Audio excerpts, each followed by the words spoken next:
Welcome to OTT junction Bigg Boss Tamil season 7. Archana ரசிகர்கள் செய்திருக்கக்கூடிய முரட்டு சம்பவம், ஆர்ஜே பிராவாவுடைய இன்ஸ்டா ஸ்டோரி, அதுக்கப்புறமாக அந்த ட்ரையோ பேட்டி, தினேஷ், விஷ்ணு, மணிச்சந்திரா 3 பேரும் சேர்ந்து கொடுத்த பேட்டி, இதை பத்தி தான் நம்ம பார்க்க போறோம். முதல்ல அர்ச்சனா ஃபேன் செய்திருக்கக்கூடிய ஒரு மிகப்பெரிய சம்பவம் என்ன அப்படின்னா, ட்விட்டர்ல Archana Ravichandran, Archana ism for ever, இந்த 2 ஹேஷ்டாக் மிகப்பெரிய லெவல்ல ட்ரெண்ட் ஆச்சு. அதுவும் குறிப்பா 50,000 இதுக்கு ட்வீட்டுக்கு மேல போய் வேற லெவல்ல போயிருக்கு. ஸோ அது குறித்து அர்ச்சனா ஃபேன்ஸ் ட்வீட் போட்டிருக்காங்க. நீங்க எங்களுக்கு என்டர்டைன்மெண்ட் கொடுத்தீங்க, உங்களுக்கு இது எங்களோட பரிசு அப்படின்னு சொல்லி ஒரு போஸ்ட் போட்டிருக்காங்க.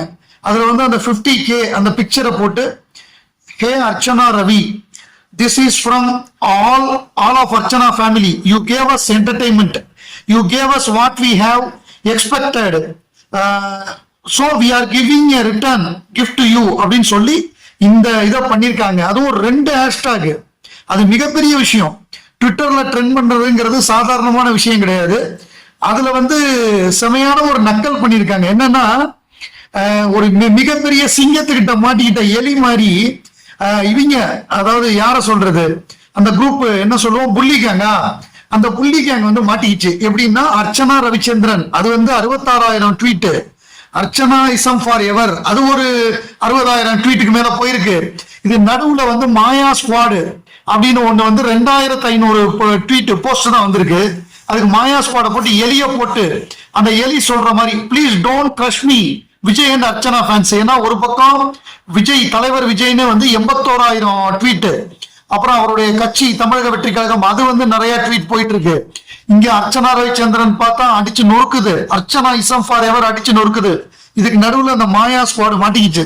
அவங்க சொன்னாங்க, இதுல இது பண்றதெல்லாம் ஈஸி, ட்ரெண்ட் பண்றதெல்லாம் ஒரு மேட்ரே கிடையாது, ட்விட்டர்ல நாங்க பண்றோம் அப்படின்னு சொல்லிட்டு வந்தாங்க புள்ளி கேங்கு, மாயா கேங்கு, மாயா ஸ்குவாடுன்னு.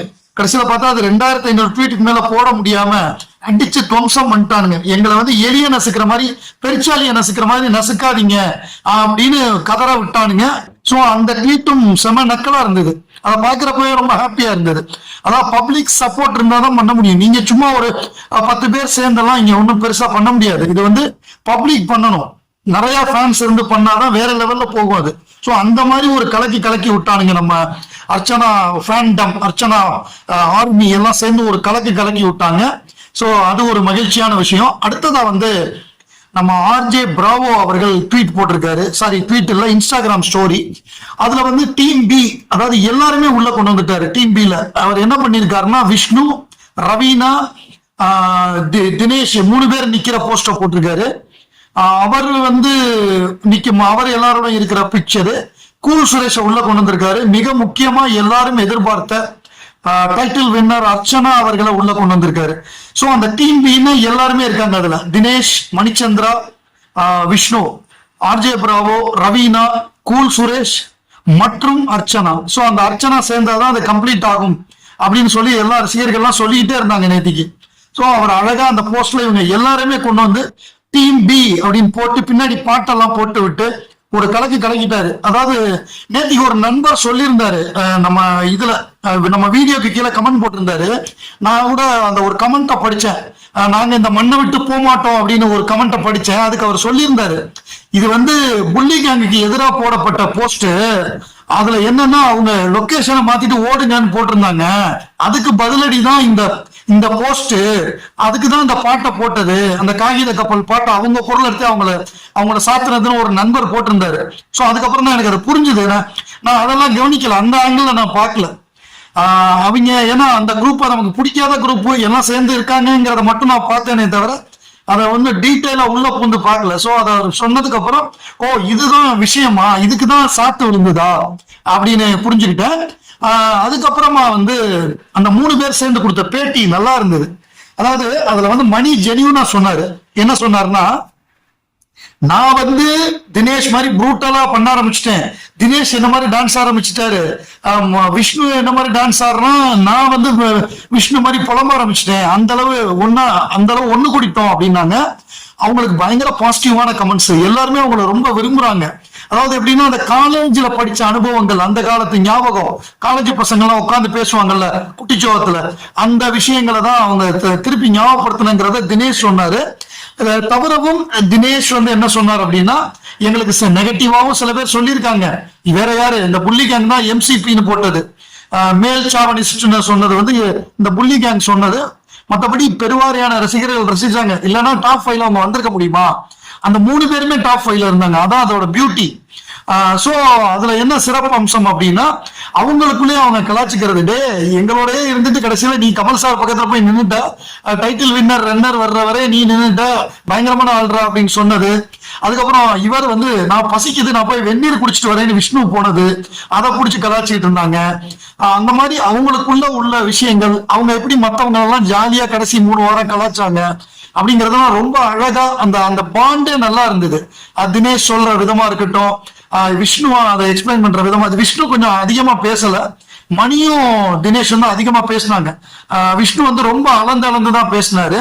ஸோ நல்லா இருந்தது. அந்த அந்த இதுவே வைபே நல்லா இருந்தது. அவங்க 3 பேருடைய அந்த ஃப்ரெண்ட்ஷிப், அந்த பாண்டு, அவங்களுக்குள்ள கலாச்சிக்கிறது, அதெல்லாம் நல்லா இருந்தது. ஏன்னா விஷ்ணுவை பொறுத்தவரை நல்ல நல்ல குட் ஹார்ட்டட் பர்சன்.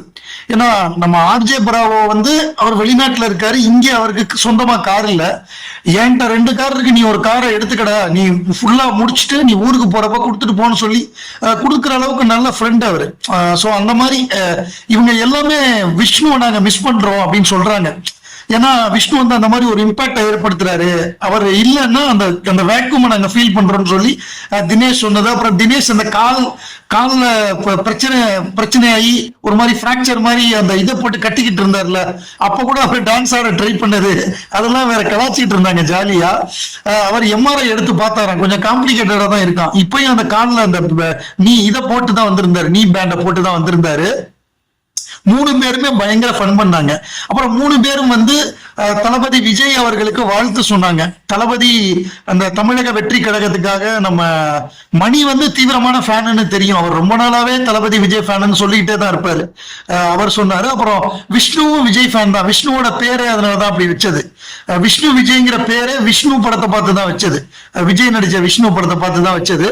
அவரும் தீவிர தளபதி ரசிகர் தான், அவரோட இன்ஸ்டாகிராம் ஸ்டோரிலையும் போட்டிருந்தாரு.